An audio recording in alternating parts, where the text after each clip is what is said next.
আপনারা জানেন গত পরশুদিন বাংলাদেশের ইসকনের প্রধানকে গ্রেফতার করার কারণে, সন্ত্রাসী সংগঠন হিন্দুদের ইসকনের প্রধানকে গ্রেফতার করার কারণে তন্ময় চন্দ্র দাসকে গ্রেফতার করার পরে আমাদের চট্টগ্রামে এজলাসের পাশে একজন মুসলিম আইনজীবী, রাষ্ট্রের পক্ষের আইনজীবী, সে মুসলমানদের পক্ষে থাকার কারণে তাকে জবাই করা, হত্যা করা হয়েছে।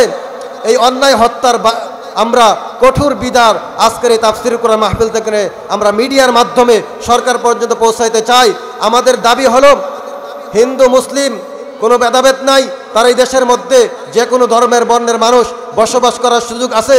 কারণ ইসলাম এবং মুসলমান সাম্প্রদায়িক সম্প্রীতির সর্বোচ্চ নমুনা তারা প্রদর্শন করছে, আর বাংলাদেশ হলো সাম্প্রদায়িক সম্প্রীতির সর্বোচ্চ মডেল।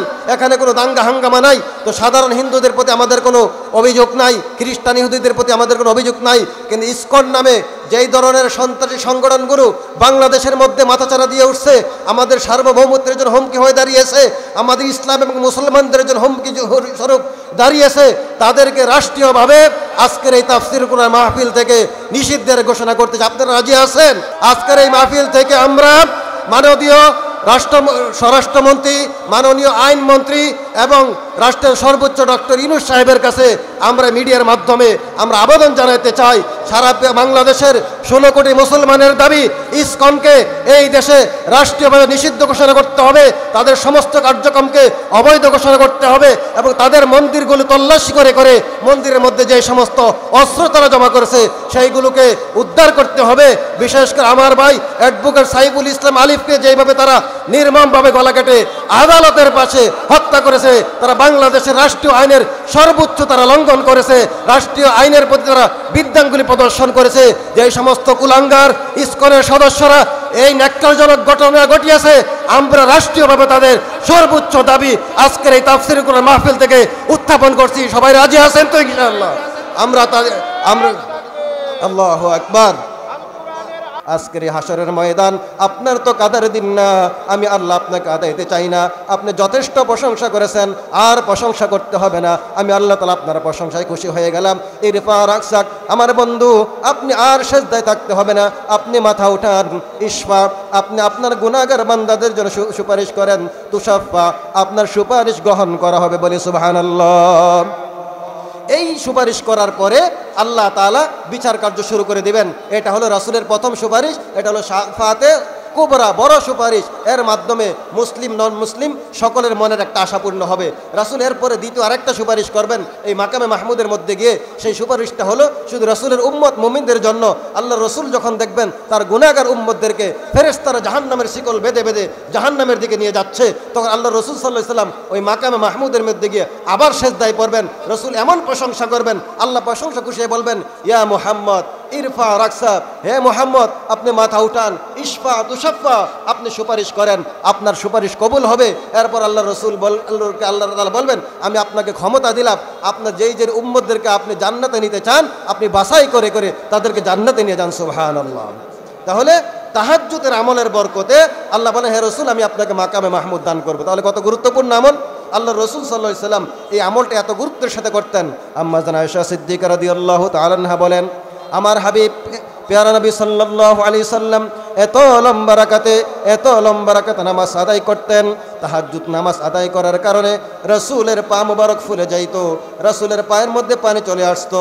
আম্মাজান বলতেন, ইয়া রাসূলুল্লাহ, আল্লাহ কি আপনার অগ্রপশ্চাতের সমস্ত গুনাহ ক্ষমা করে দেয় নাই? আল্লাহ তো আপনার অগ্রপশ্চাতের সমস্ত গুনাহ ক্ষমা করে দিয়েছেন, এরপরেও কেন আপনি এত লম্বা রাকাতে নামাজ আদায় করেন, এত লম্বা সিজদা আপনি কেন করেন? একটু শর্ট করলেই তো আপনি পারেন। আল্লাহ রসুল বলেন, ইয়া আয়েশা আফালা আকুনু আবদান শাকুরা, আমি কি আমার রবের কি শুকরগুজার বান্দা হব না? আল্লাহ যে আমাকে রিসালাতের দায়িত্ব দিয়েছেন, সর্বশ্রেষ্ঠ নবী বানিয়েছেন, আমার অগ্রপশ্চাতের সমস্ত গুনাহ মাফ করে দিয়েছেন, এজন্যই তো শুকরিয়াতান বেশি বেশি আল্লাহ তাআলার কুদরতি কদমে সিজদা করা দরকার। আমরা কি করি? নিয়ামত প্রাপ্ত হইলে আল্লাহকে ভুলে যাই। আর রসুল সাহাবা ইকরাম কি করছেন? যত বেশি নিয়ামত প্রাপ্ত হইতেন তত বেশি আল্লাহ তাআলার কাছে ভিড়তেন, আর দিলের মধ্যে ভয় থাকতো, না জানি আমার আমলটা নষ্ট হয়ে যায়, আমি নিয়ামত প্রাপ্ত হওয়ার কারণে না জানি আমার কোন আমলটা আল্লাহ তাআলার কাছে ধ্বংস হয়ে যায়। এই জন্য তার ভিতর সন্তুষ্ট থাকতো আর বেশি বেশি আল্লাহ তাআলার দিকে রুজু হইতো, কান্নাকাটি করতো। তো এই তাহাজ্জুদ নামাজ পড়া রসুলের প্রতি আল্লাহ তাআলা ওয়াজিব করে দিয়েছিলেন, উম্মতের প্রতি ওয়াজিব নয়, উম্মতের প্রতি হলো এটা নফল। যেমন আল্লাহ তাআলা সূরা জুমারের মধ্যে ইরশাদ করেছেন, আম্মান হুয়া কানিতুন আনা আল-লাইলি সাজিদান ওয়া কাইমান ইয়াহজারুল আখিরাতা ওয়া ইয়ারজু রাহমাত রাব্বিহ।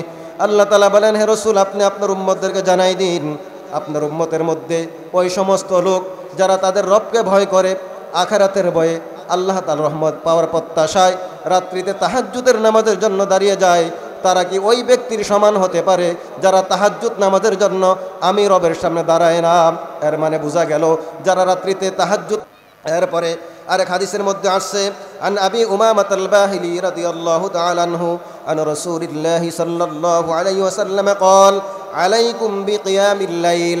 হযরত আবু উমামা বাহিলি রাদিয়াল্লাহু তাআলা আনহু বলেন, আল্লাহর রাসূল সাল্লাল্লাহু আলাইহি ওয়াসাল্লাম ইরশাদ করেছেন, তোমাদের জন্য, তোমাদের উপর আবশ্যক হলো তাহাজ্জুদের নামাজ আদায় করা, রাত্রিতে কিয়াম করা, দাঁড়িয়ে যাওয়া।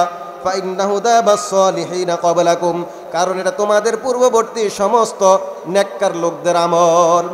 তাহাজ্জুদের নামাজ আমাদের পূর্ববর্তী সমস্ত নবীদের আমল, সমস্ত নেককার লোকদের আমল কি? তাহাজ্জুদের নামাজ। এরপর আল্লাহর রাসূল বলেন, ওয়া হুয়া কুরবাতুল লাকুম ইলা রাব্বিকুম, এই তাহাজ্জুদ নামাজের মাধ্যমে তোমরা তোমাদের রবের নৈকট্য অর্জন করতে পারবা। ওয়া মাগফিরাতুল লিসসাইয়্যাত, এই তাহাজ্জুদের নামাজের মাধ্যমে তোমাদের জিন্দেগীর সমস্ত গুনাহগুলি মাফ হয়ে যাবে। ওয়া মানহাতুন আনিল ইসমি, আর এই তাহাজ্জুদের নামাজ তোমাদেরকে যাবতীয় গুনাহের কাছ থেকে ফিরাই দিবে। সুবহানাল্লাহ। তো তাহাজ্জুদের নামাজ, আল্লাহ রসুল বলেন, তোমাদের উপর আবশ্যক তাহাজ্জুদের নামাজ আদায় করা। এই তাহাজ্জুদের নামাজের মাধ্যমে তাহাজ্জুদের নামাজটা তোমাদের পূর্ববর্তী সমস্ত নেককার লোকদের আমল। এই তাহাজ্জুদ নামাজের মাধ্যমে তোমরা তোমাদের প্রভুর নৈকট্য অর্জন করতে পারবা, মারিফাত হাসিল করতে পারবা, তোমাদের জিন্দেগি গুনাহগুলো মাফ করা হবে। এবং এই তাহাজ্জুদের নামাজের আমলটা যদি তুমি ধরতে পারো, এই আমলের বরকতে তুমি গুনাহ থেকে বেঁচে থাকা তোমার জন্য কি হবে? সহজ হবে। তাহলে আমরা তাহাজ্জুদের নামাজ আমল করবো কি না? আল্লাহ তাআলা আমাদেরকে আমল করার তৌফিক দান করুন। আর এক হাদিসের মধ্যে আসছে, আন আব্দুল্লাহ রাদিয়াল্লাহু তাআলা আনহু قال قال رسول الله صلى الله عليه وسلم فضل الصيام أفضل الصيام بعد رمضان شهر الله المحرم وأفضل الصلاة بعد الفريضة صلاة الليل। আল্লাহর রাসূল বলেন, রমজান মাসের পর সবচাইতে ফজিলতপূর্ণ নফল রোজাগুলির মধ্যে ফজিলতপূর্ণ রোজা হলো মুহররম মাসের রোজা।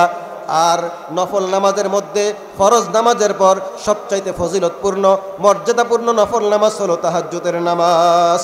আরেক হাদিসের মধ্যে আসছে, আল্লাহর রাসূল সাল্লাল্লাহু আলাইহি ওয়াসাল্লাম ইরশাদ করেছেন, সালাতুন নাহারি কাফাদলি সাদাকাতিস সিররি আলা সাদাকাতিল আলানিয়া। আল্লাহর রাসূল বলেন, ফাদলুস সালাতিল লাইল আলা সালাতিন নাহার কাফাদলি সাদাকাতিস সিররি আলা সাদাকাতিল আলানিয়া। আল্লাহর রাসূল বলেন, দিনের নামাজের চাইতে রাত্রের নামাজের ফজিলত হলো এমন, যেমন প্রকাশ্য দানের চাইতে গোপনে দান করার ফজিলত।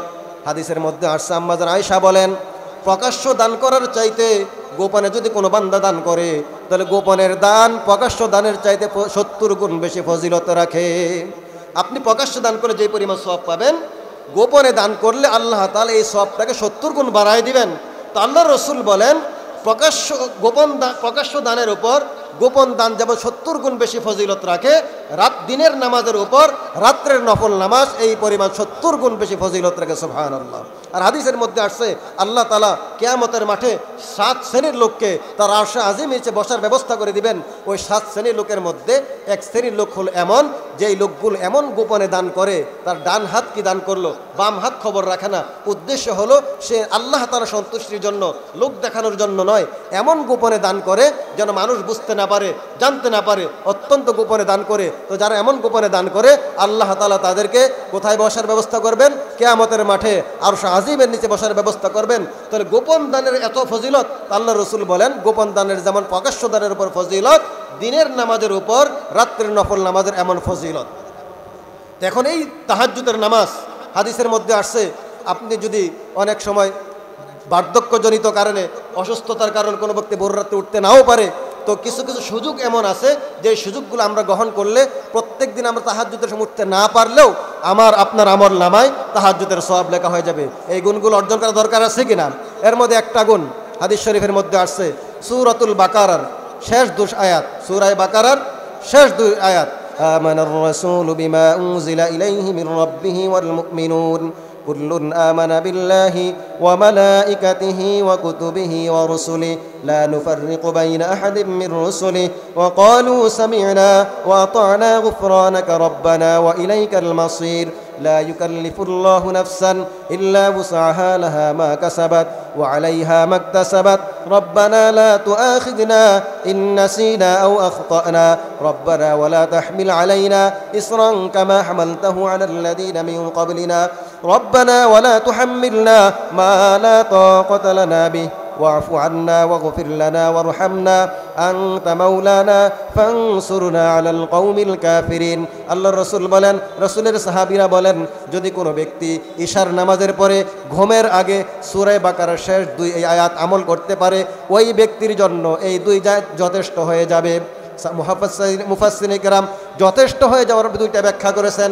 1 নাম্বার ব্যাখ্যা হলো এই 2 আয়াত ওই বান্দার পক্ষে যথেষ্ট হবে, মানে ওই বান্দার সারা রাতের নিরাপত্তার জন্য এই 2 আয়াত যথেষ্ট হয়ে যাবে। এর মানে হলো যদি কোনো বান্দা ইশার নামাজের পরে সূরা বাকারার এই 2টা আয়াত তেলাওয়াত করে, তাহলে ওই বান্দার সারা রাতের নিরাপত্তার ব্যবস্থা আল্লাহ তাআলা গ্রহণ করবেন। সুবহানাল্লাহ। দ্বিতীয় নাম্বার অর্থ হলো কোনো ব্যক্তি যদি এই 2টা আয়াত আমল করার পরে সে আশার নামাজের পরে সে ঘুমের ঘরে চলে যায়, তাহলে ওই ব্যক্তি যদি রাত্রে উঠে তাহাজ্জুদের নামাজ নাও পড়তে পারে, এই 2 আয়াত তেলাওয়াত করার বরকতে আল্লাহ তাআলা ওই বান্দার আমল নামায় তাহাজ্জুদের সওয়াব লিখে দিবেন। সুবহানাল্লাহ।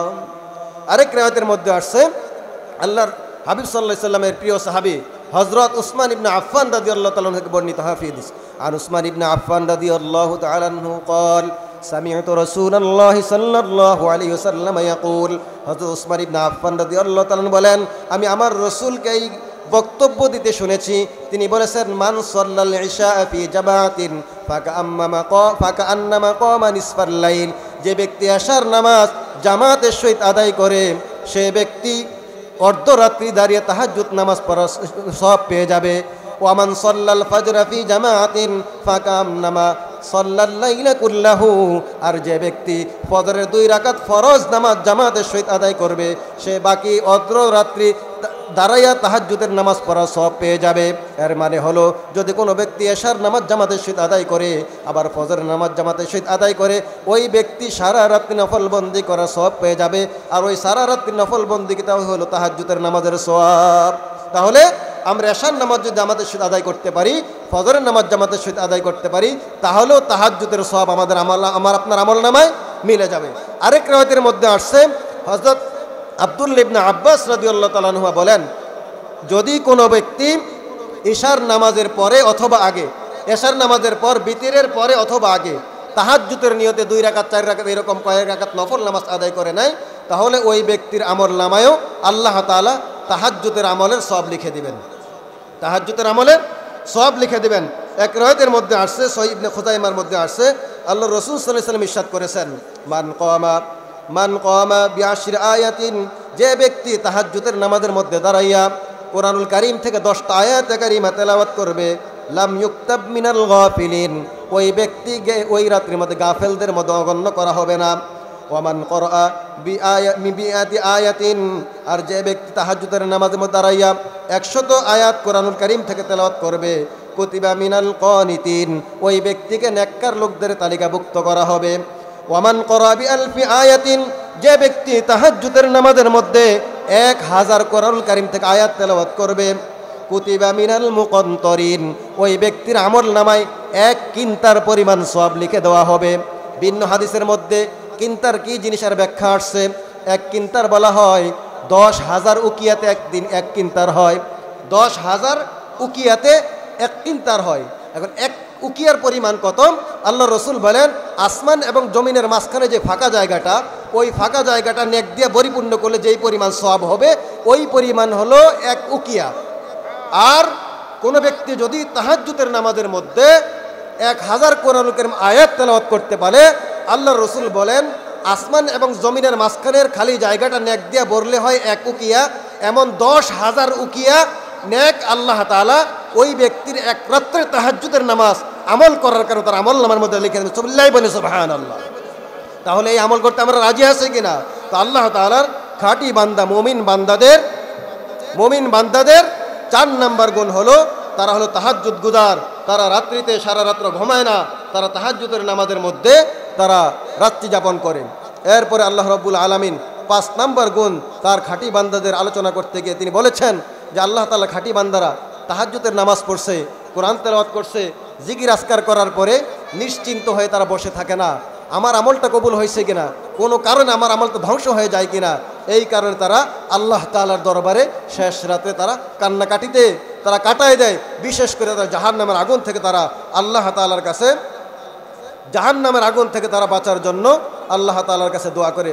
আল্লাহ রাব্বুল আলামিন তার খাঁটি বান্দাদের 5 নম্বর গুণাবলী আর বৈশিষ্ট্য উল্লেখ করেছেন। তার খাঁটি বান্দা যারা হবে তারা সারা রাত্রিতে তাহাজ্জুদ নামাজ পড়ার পরেও আল্লাহ তাআলার কাছে জাহান্নাম থেকে তারা পার হচ্ছে। আল্লাহ তাআলা বলেন ওয়াল্লাযীনা ইয়াকুলুনা রব্বানা সরিফ আন্না আযাবা জাহান্নাম ইন্না আযাবাহা কানা গরামা। আল্লাহ তাআলার খাঁটি বান্দা যারা হবে তারা সারা রাত্রি তাহাজ্জুদের নামাজ পড়ার পরে নিশ্চিন্ত হয়ে যায় না, নিজের ইবাদতের উপর ভরসা করে জান্নাতের আশায় বসে থাকে না, বরং ওই ইবাদত কবুল হওয়ার জন্যে তারা আল্লাহ তাআলার কাছে দোয়া করতে থাকে। ওই দোয়ার মধ্যে তারা বেশি বেশি জাহান্নামের আযাব থেকে তারা আল্লাহ তাআলার কাছে পানা চায়। তারা বলে রব্বানা সরিফ আন্না আযাবা জাহান্নাম, হে আমাদের মালিক, হে আমাদের রব, আপনি আমাদেরকে জাহান্নামের আগুন থেকে বাঁচান। ইন্না আযাবাহা কানা গরামা, কারণ জাহান্নামের আযাব নিশ্চিত ধ্বংস।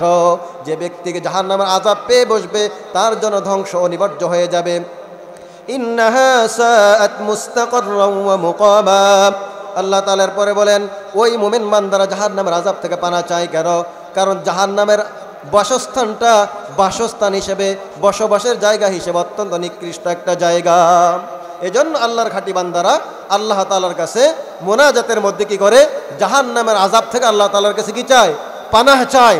তাআলা বলে রব্বানা মা খালাকতা হাযা বাতিলান সুবহানাকা ফাকিনা আযাবান নার।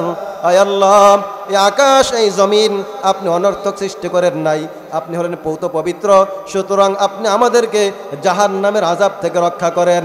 ফাকিনা আযাবান নার রব্বানা মান তুদখিলিন নার ফাকাদ আখযাইতা, আপনি যাকে জাহান্নামের মধ্যে প্রবেশ করাবেন সে অপদস্থ হবে, লাঞ্ছিত হবে। আল্লাহ রাব্বুল আলামিন কোরআনুল কারীমের বহু জায়গায়, অসংখ্য জায়গার মধ্যে জাহান্নামের বিবরণ দিয়েছেন।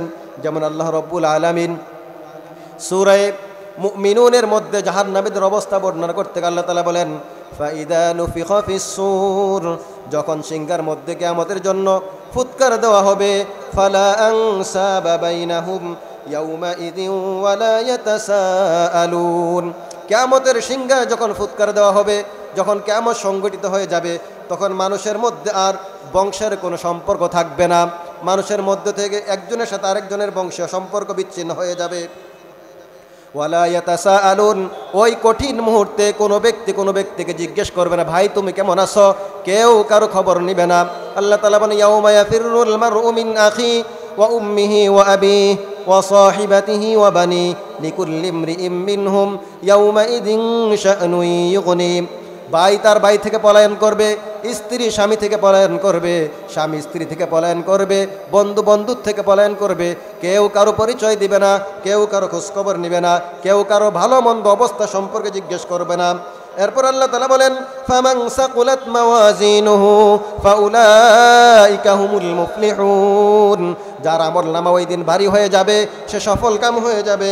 ওয়ামান খাফফাত মাওয়াজিনুহু, আর যার আমলনামা সেদিন হালকা হয়ে যাবে, ফাউলাইকাল্লাযীনা খাসিরু আনফুসাহুম ফি জাহান্নামা খালিদুন, সে ব্যক্তি নিজের নফসের উপর জুলুম করেছে আর সে জাহান্নামের মধ্যে সে প্রবেশ করবে। জাহান্নামে প্রবেশ করার পরে তাদের অবস্থাটা কেমন হবে? তালফাহু ওয়ুজুহাহুমুন নার। আল্লাহ তাআলা বলেন ওই যেই ব্যক্তি জাহান্নামের মধ্যে প্রবেশ করবে, জাহান্নামে প্রবেশ করার সাথে সাথে জাহান্নামের আগুন ওই ব্যক্তির চেহারাটাকে জ্বলে পুড়ে ভস্ম করে দিবে। ওয়াহুম ফিহা কালিহুন, জাহান্নামের মধ্যে তারা বিভৎস চেহারা নিয়ে তারা বসবাস করবে। তখন জাহান্নামীরা জাহান্নামের মধ্যে আল্লাহ তাআলা এটাকে বলবেন আলাম তাকুন আয়াতি তুতলা আলাইকুম। আল্লাহ তাআলা বলবেন ও জাহান্নামীরা, তোমরা কেন জাহান্নামের মধ্যে আসছো? তোমাদের নিকট কি ওলামায়ে কেরাম যুগে যুগে ওলামায়ে কেরাম, নবীরা রাসূলরা ওলামায়ে কেরাম কোরআনের মাধ্যমে হাদিসের মাধ্যমে আমার জাহান্নামের আযাব সম্পর্কে সতর্ক করে নাই। আল্লাহ তাআলা জাহান্নামীদেরকে জিজ্ঞেস করবেন, ফাকুনতুম বিহা তুকাজ্জিবুন, কিন্তু তোমরা ওলামায়ে কেরামের ডাকা সাড়া দাও নাই, তাদের কথাগুলোকে তোমরা উড়াই দিছো, মিথ্যা বলে প্রতিপন্ন করেছো। ক্বালু রব্বানা, এবার জাহান্নামীরা বলবে, রব্বানা গলাবাত আলাইনা শিকওয়াতুনা ওয়া কুন্না কওমান দাল্লিন। তারা বলবে, রব্বানা, হে আমাদের রব, দুর্ভাগ্য আমাদের উপর চেপে বসেছে এবং আমরা ছিলাম পথভ্রষ্ট একটা সম্প্রদায়। রব্বানা আখরিজনা মিনহা, আয় আল্লাহ, আপনি আমাদেরকে জাহান্নাম থেকে বের করে নিয়ে আসেন। ফাইন উদনা ফাইন্না যালিমুন, জাহান্নাম থেকে বের করার পরে যদি আমরা আবার নাফরমানি করি তাহলে আমরা সীমা লঙ্ঘনকারী হিসেবে বিবেচিত হব। আল্লাহ তাআলা বলবেন, ক্বালা খসাউ ফিহা ওয়ালা তুকাল্লিমুন, তোমরা জাহান্নামের মধ্যে অপদস্থতার সাথে থাকো, আমি রবের সাথে কোনো কথা বলবা না, তোমাদের সাথে আমার কোনো কথা নাই। ইন্নাহু কানা ফারিকুম মিন ইবাদি, কারণ তোমরা ছিলে এমন মানুষ, আমার বান্দাদের মধ্যে দুনিয়াতে এমন কিছু বান্দা ছিল, ইয়াকুলুনা রব্বানা, যারা বলতে আমাদের রব, আমান্না, আমরা ঈমান এনেছি, ফাগফির লানা, আমাদেরকে ক্ষমা করে দেন, ওয়ারহামনা, আমাদের উপর রহম করেন, ওয়া আনতা খায়রুর রাহিমিন, আর আপনি হলেন সর্বোত্তম রহমওয়ালা।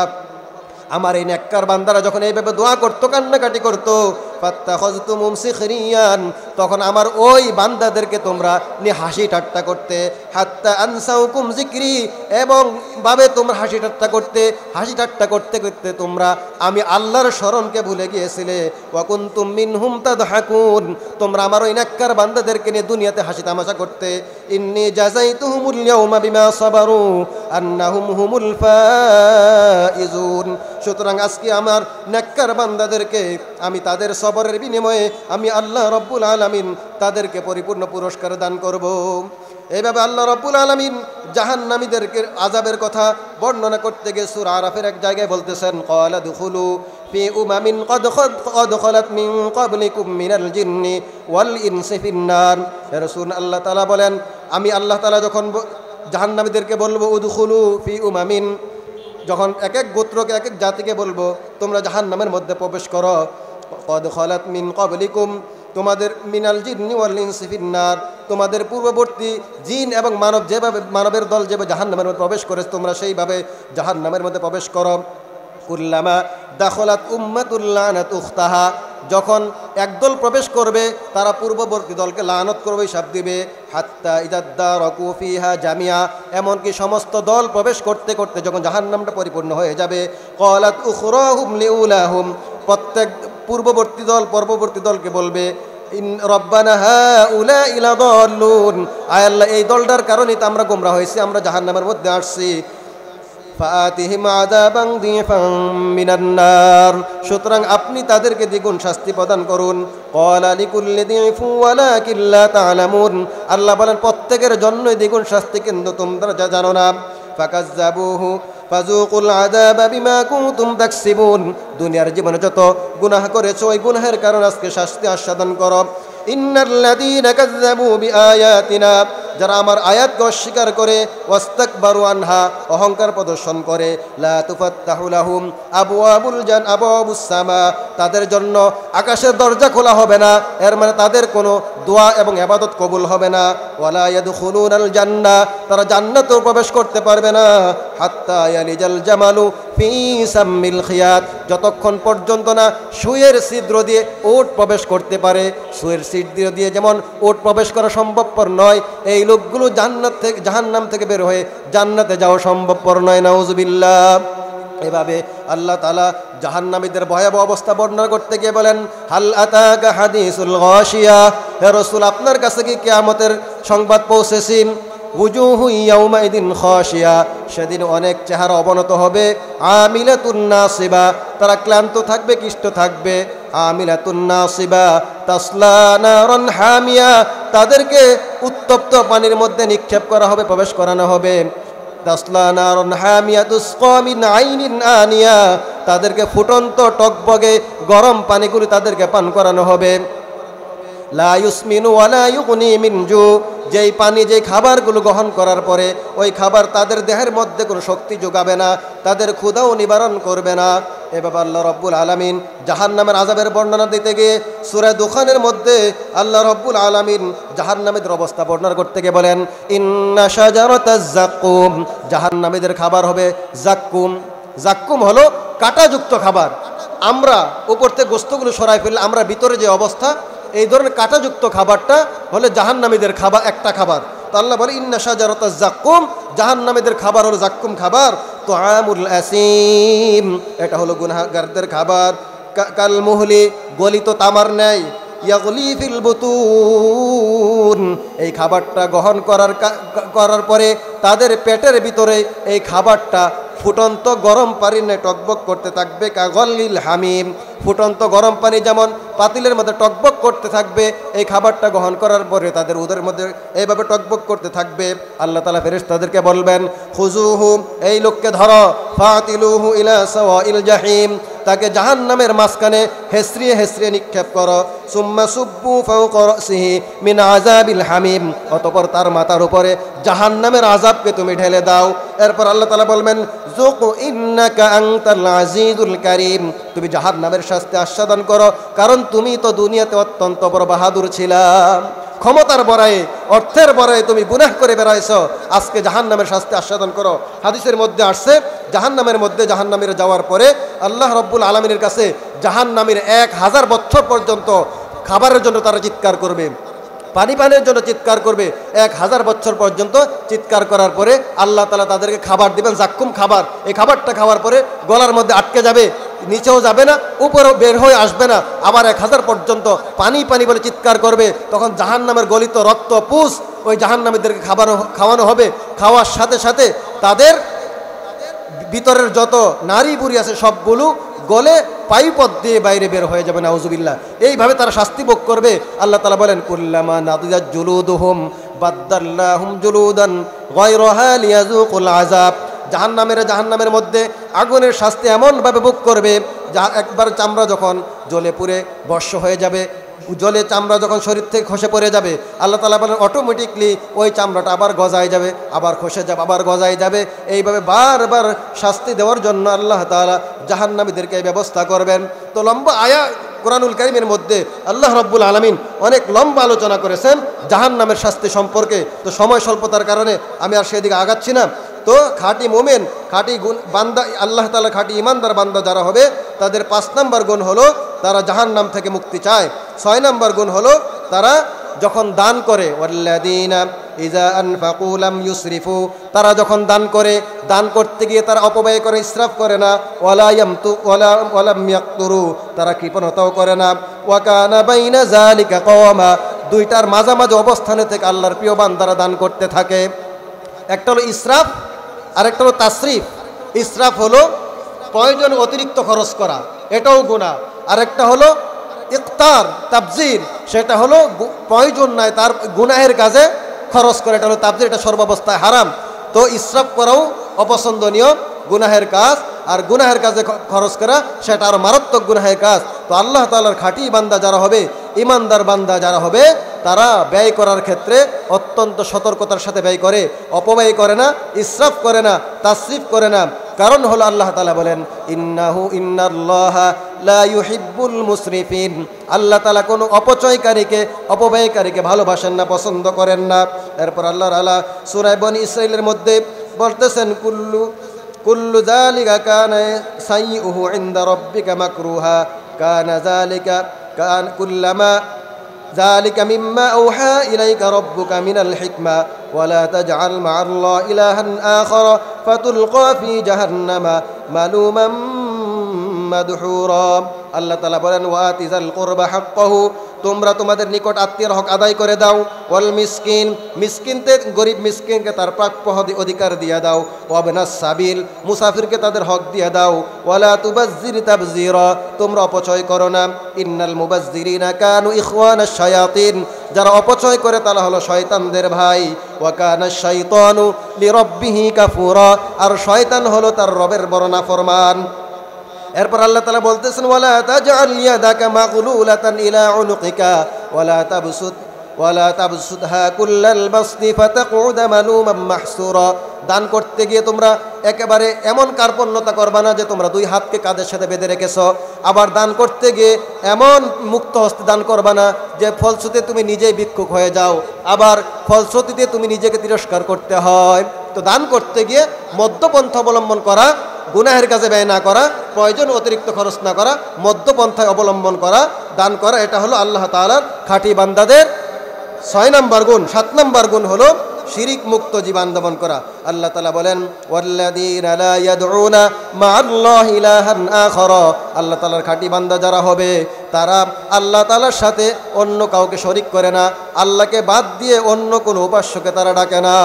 কারণ আল্লাহকে বাদ দিয়ে অন্য কোনো উপাস্যকে ডাকা এটা হলো গুনাহে কবিরা, শিরিকের গুনাহ হয়। আল্লাহ তাআলা সূরা লুকমানের 13 নম্বর আয়াতের মধ্যে বলছেন ইন্নাশ শিরকা ইয়া বুনাইয়া লা তুশরিক বিল্লাহ।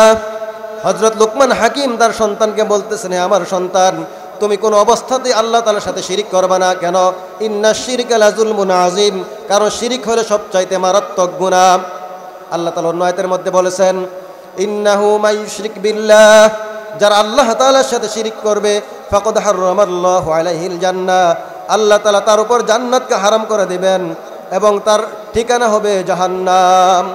এত মারাত্মক গুনাহ শিরিক, যে ব্যক্তি শিরিকের আমল নিয়ে দুনিয়া থেকে যাবে আল্লাহ তাআলা বলেন তার জন্য জান্নাত হারাম, তার ঠিকানা হলো জাহান্নাম। আরেক আয়াতের মধ্যে আল্লাহ তাআলা বলেন ইন্নাল্লাহা লা ইয়াগফিরু আন ইউশরাকা বিহি ওয়া ইয়াগফিরু মা দুনা যালিকা লিমান ইয়াশা। আল্লাহ তাআলা শিরিক ব্যতীত যে কোনো গুনাহ ইচ্ছা ক্ষমা করে দেবেন, কিন্তু শিরিকের গুনাহ আল্লাহ তাআলা ক্ষমা করবেন না। ওয়া মা ইউশরিক বিল্লাহি ফাকাদ দাল্লা দালালাম বাঈদা, যারা শিরিক করলো তারা পথভ্রষ্টতায় অনেক দূর এগিয়ে গেল। তো শিরিক হলো প্রথমত দুই প্রকার, শিরিক ফিল জাত, শিরিক ফিল ইবাদাত, শিরিক ফিল সিফাত। শিরিকে জলি, শিরিকে খফি। শিরিকে জলি হলো আল্লাহ তাআলার সত্তার সাথে, আল্লাহ তাআলা কুদরতের সাথে, আল্লাহ তাআলা গুণাবলীর সাথে, আল্লাহ তাআলা তাসাররুফের সাথে কোনো ব্যক্তি বা বস্তুকে শামিল করা, এটা হলো শিরিক ফিল জাত। কোনো ব্যক্তি শিরিক ফিল জাত করলে তার ভিতর থেকে ঈমান চলে যায়, তার সমস্ত আমল বরবাদ হয়ে যায়। আরেকটা হলো শিরিকে খফি, গোপন শিরিক, সেটা হলো লোক দেখানো আমল করা। যে আমি এমন একটা আমল করলাম, আমি কোরআন তেলাওয়াত করলাম, নামাজ পড়লাম, ওয়াজ করলাম, বয়ান করলাম মানুষকে দেখানোর জন্য, এটা হলো লোক দেখানো আমল, এটা হলো গোপন শিরিক। গোপন শিরিকের মাধ্যমে মানুষের আমল নষ্ট হয়ে যায়, আর শিরিকে জাত, শিরিকে জলি করার মাধ্যমে মানুষের ঈমান নষ্ট হয়ে যায়। তো আল্লাহ তাআলা আমাদের সকলকে উভয় প্রকার শিরিক থেকে আমাদের ঈমান আমলকে হেফাজতের তৌফিক নসিব করুন। এরপরে অনেক লম্বা আলোচনা নিয়ে আসছিলাম, সময় সম্পৃক্ততার কারণে আলোচনা করতে পারছি না। তো আল্লাহ তাআলার খাঁটি বান্দাদের 8 নম্বর গুণ হলো অন্যায়ভাবে হত্যা করা থেকে তারা বেঁচে থাকে। আল্লাহ তাআলা যেই হত্যাকে বৈধ করেন নাই, এমন অন্যায় হত্যা থেকে তারা বেঁচে থাকে। অন্যায় হত্যা এত মারাত্মক গুনাহ, আল্লাহ তাআলা কুরআনুল কারীমের মধ্যে বলছেন ওমান আহইয়াহা ফাকান্নামা আহইয়ান নাস জামিআ ওমান ক্বাতালা ফাকান্নামা ক্বাতালান নাস জামিআ ওমান আহইয়াহা ফাকান্নামা আহইয়ান নাস জামিআ। যে ব্যক্তি কোনো মুসলমানকে, কোনো ব্যক্তিকে অন্যায়ভাবে হত্যা করলো, সে যেন গোটা মানব জাতিকে হত্যা করে ফেললো। আর যে ব্যক্তি কোনো একটা হত্যা থেকে একটা মানুষের জানকে বাঁচাই দিল, সে যেন গোটা মানব সমাজকে বাঁচাই দিল। আরেক আয়াতের মধ্যে আল্লাহ তাআলা বলছেন ওয়া মান ইয়াকতুল মুমিনা মুতাআম্মিদান ফাকান্নামা জাহান্নামা খালিদিনা ফিহা আবাদা। যদি কোনো ব্যক্তি অন্যায়ভাবে কোনো মুসলমানকে, কোনো ইমানদারকে হত্যা করে দেয়, ওই ব্যক্তির ঠিকানা হলো জাহান্নাম। অন্যায়ভাবে হত্যা করলে ওই ব্যক্তির ঠিকানা কোথায় হবে? জাহান্নাম হবে। আজকে আমাদের সমাজে, আমাদের রাষ্ট্রের মধ্যে কি পরিমাণ অন্যায় হত্যা, অন্যায় গুম হচ্ছে, তার কোনো ইয়ত্তা নাই। অথচ আল্লাহ তাআলা অন্যায় হত্যাকে কোরআনুল কারীমের মধ্যে হারাম বলে ঘোষণা করে দিয়েছেন। রাসূল সাল্লাল্লাহু আলাইহি ওয়াসাল্লাম হাদিসের মধ্যে বলেছেন বড় বড় 4টি গুনাহ হলো, 1 নাম্বার হলো আল ইশরাকু বিল্লাহ, আল্লাহ তাআলার সাথে শরীক করা, হুকুকুল ওয়ালিদাইন, মা বাবার নাফরমানি করা, ওয়া কতলুন নাফসিল্লাতী হারামাল্লাহু ইল্লা বিল হক, কোন মানুষকে অন্যায়ভাবে হত্যা করা 3 নাম্বার কবিরা গুনাহ। তাহলে অন্যায় হত্যা কবিরা গুনাহ, এটা আমাদের বুঝেও আসে না। কিয়ামতের আগে এমন একটা অবস্থা হবে, কে মারলো, কেন মারলো, কাকে মারলো, কোন অবস্থায় সে মারা গেল, যে মারলো সেও জানবে না কেন মারছে, আর যে মারা গেল সেও বুঝবে না কোন অপরাধের কারণে তাকে মারা হয়েছে। এই ধরনের অন্যায় হত্যা আমাদের সমাজে হয়েছে কিনা? অহরহ হইতেছে, রাষ্ট্রীয় ছত্রছায়াও হইতেছে। সবচাইতে আক্ষেপের বিষয়, আপনারা জানেন গত পরশুদিন বাংলাদেশের ইসকনের প্রধানকে গ্রেফতার করার কারণে, সন্ত্রাসী সংগঠন হিন্দুদের ইসকনের প্রধানকে গ্রেফতার করার কারণে, তন্ময় চন্দ্র দাসকে গ্রেফতার করার পরে আমাদের চট্টগ্রামে এজলাসের পাশে একজন মুসলিম আইনজীবী, রাষ্ট্রের পক্ষের আইনজীবী, সে মুসলমানদের পক্ষে থাকার কারণে তাকে জবাই করা, হত্যা করা হয়েছে। এই অন্যায় হত্যার আমরা কঠোর বিদার আজকের এই তাফসীর কোরআন মাহফিল থেকে আমরা মিডিয়ার মাধ্যমে সরকার পর্যন্ত পৌঁছাইতে চাই। আমাদের দাবি হলো হিন্দু মুসলিম কোনো ভেদাভেদ নাই, তার এই দেশের মধ্যে যে কোনো ধর্মের বর্ণের মানুষ বসবাস করার সুযোগ আছে। কারণ ইসলাম এবং মুসলমান সাম্প্রদায়িক সম্প্রীতির সর্বোচ্চ নমুনা তারা প্রদর্শন করছে, আর বাংলাদেশ হলো সাম্প্রদায়িক সম্প্রীতির সর্বোচ্চ মডেল।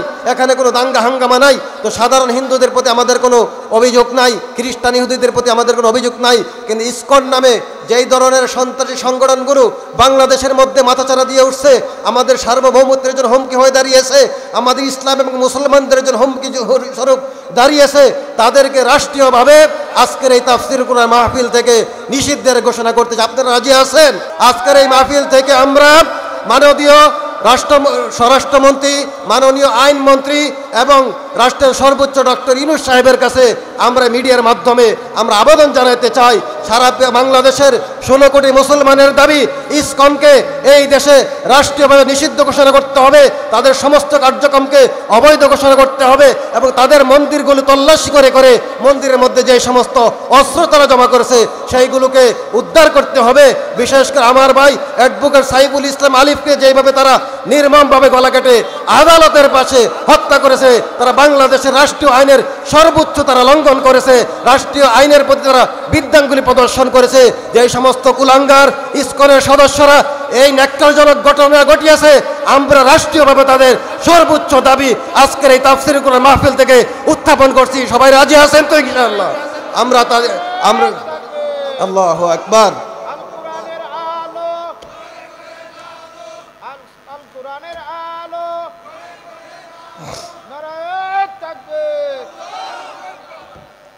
তো যাই হোক, অনেক লম্বা আলোচনা। 8 নম্বর গুণ হলো খাঁটি মুমিন যারা হবে, খাঁটি ইমানদার যারা হবে, তারা অন্যায়ভাবে মানুষকে হত্যা করবে না। কারণ অন্যায় হত্যা মারাত্মক কবিরা গুনাহ। যে ব্যক্তি কোনো মুসলমানকে জেনে বুঝে অন্যায়ভাবে হত্যা করবে তার ঠিকানা হলো জাহান্নাম, সে চিরস্থায়ীভাবে জাহান্নামের মধ্যে বসবাস করবে। এরপরে আল্লাহ তাআলার খাঁটি বান্দাদের 9 নম্বর গুণ হলো তারা জিনা, ব্যভিচার, অশ্লীলতা থেকে বেঁচে থাকে। কারণ আল্লাহ তাআলা কোরআন কারীমের মধ্যে বলেছেন, ওয়ালা তাকরাবুজ জিনা, তোমরা জিনার নিকটবর্তী হবে না, ইন্নাহু কানা ফাহিশা। কারণ জিনা হলো অশ্লীলতা। জিনা কি? অশ্লীলতা। জিনার মাধ্যমে অশ্লীলতা সমাজের মধ্যে ছড়ায়। যে সমাজের মধ্যে জিনা ব্যভিচার বেড়ে যায়, আল্লাহর রাসূল বলেন ওই সমাজের মধ্যে, ওই রাষ্ট্রের মধ্যে মহামারী, দুর্যোগ বেড়ে যায়, একের পর এক মহামারী আসতে থাকবে। এজন্য জিনা ব্যভিচার থেকে তারা বেঁচে থাকে। আল্লাহ তাআলার খাঁটি মুমিন বান্দা যারা হবে, ইমানদার বান্দা যারা হবে, তাদের 10 নম্বর গুণ হলো তারা মিথ্যা সাক্ষ্য দেয় না। তারা কি বলে না? মিথ্যা সাক্ষ্য দেয় না। ওয়াল্লাযীনা লা ইয়াশহাদুনা আয-যুরা ওয়া ইযা মাররু বিল-লাগবি মাররু কিরামা। তারা মিথ্যা সাক্ষ্য দেয় না। মিথ্যা সাক্ষ্য দেয় মারাত্মক কবিরা গুনাহ। হাদিসের মধ্যে আসছে আল্লাহ রাসূল কবিরা গুনাহের আলোচনা করতেছিলেন, যখন মিথ্যা সাক্ষ্যর কথা আসলো, আল্লাহর রাসূল সাল্লাল্লাহু আলাইহি সাল্লাম 3 বার বলেন ওয়া কাউলাজ জুর ওয়া কাউলাজ জুর ওয়া কাউলাজ জুর ওয়া শাহাদাতুজ জুর। মিথ্যা সাক্ষ্য দেওয়া, মিথ্যা সাক্ষ্য দেওয়া। এই কথা বলতে বলতে রাসূল বসা অবস্থায় ছিলেন, জোশে তিনি বসার থেকে দাঁড়ায় গেলেন, অর্থাৎ বুঝাইতে চাইলেন মিথ্যা কথা বলা তো মারাত্মক অপরাধ, কিন্তু মিথ্যা সাক্ষ্য দেওয়া আরও মারাত্মক অপরাধ। কারণ মিথ্যা সাক্ষ্য দেওয়ার মাধ্যমে মানুষের জান মালের ক্ষতি হয়, মানুষের ইজ্জত হানি, সম্ভ্রম নষ্ট হয়। এই যে মিথ্যা সাক্ষ্য দেওয়ার থেকে আল্লাহ তাআলার খাঁটি বান্দারা বেঁচে থাকে। 12 নম্বর গুণ হলো আল্লাহ তাআলা খাঁটি বান্দাদের সামনে যখন কোরআনের আয়াত তেলাওয়াত করা হয়, কোরআন এবং হাদিসের আলোচনা করা হয়, তখন তারা মনোযোগ সহকারে এই আলোচনা শোনে। কারণ আল্লাহ তাআলা বলছেন, ওয়া ইযা কুরিআল কুরআনু ফাসতামিউ লাহু ওয়ানসিতু। যখন তোমাদের সামনে কোরআন তেলাওয়াত করা হয় তখন তোমরা মনোযোগ দিয়ে শোনো, দিলের কানে শোনো। যদি মনোযোগ দিয়ে দিলের কানে শোনা হয়, আলোচনার মধ্যে নূর পয়দা হয়, ওই আলোচনার মাধ্যমে মানুষের হেদায়েত চলে আসে। 13 নম্বর গুণ হলো আল্লাহ তাআলার খাঁটি বান্দারা শুধু এই গুণগুলো অর্জন করে বসে থাকে না, নিজের সংশোধনের পাশাপাশি নিজের স্ত্রী সন্তানদের জন্য তারা দোয়া করে। তারা বলে, ওয়াল্লাযীনা ইয়াকুলুনা রব্বানা হাব লানা মিন আজওয়াজিনা ওয়া যুররিয়াতিনা কুররাতা আয়ুনিন ওয়াজআলনা লিল মুত্তাকিনা ইমামা। তারা বলে, আল্লাহ আপনি আমার স্ত্রী সন্তানদেরকে নেককারদের ইমাম বানায় দেন, আমাদের চক্ষুর শীতলতা বানান। এখান থেকে মুফাসসিররা মাসালা বের করেছেন, শুধু নিজের সংশোধনের চিন্তা করলে চলবে না, নিজের সংশোধনের পাশাপাশি স্ত্রী এবং সন্তানদের সংশোধনেরও ফিকির করতে হবে। কারণ নিজে জাহান্নামের আগুন থেকে বাঁচা এবং অন্যদের বাঁচানোর ফিকির করা, এটা আল্লাহ তাআলা ফরজ করে দিয়েছেন। তো এই সংক্ষিপ্ত সময়ের মধ্যে অত্যন্ত গুরুত্বপূর্ণ যে আলোচনা ছিল সংক্ষিপ্ত সময়ের মধ্যে আপনাদের সামনে উপস্থাপন করলাম। আল্লাহ সুবহানাহু ওয়া তাআলা আমাদের সকলকে খাঁটি মুমিনের যে 13টা বৈশিষ্ট্য বলা হলো, এই বৈশিষ্ট্যগুলো অর্জন করে আল্লাহ তাআলার গোলামির খাতায় নাম লিখিয়ে ফরমাবরদার বান্দা হয়ে দুনিয়া থেকে বিদায় গ্রহণ করার তৌফিক নসিব করুন। আমিন। ওয়া আখিরু দাওয়ানা আলহামদুলিল্লাহি রাব্বিল আলামিন।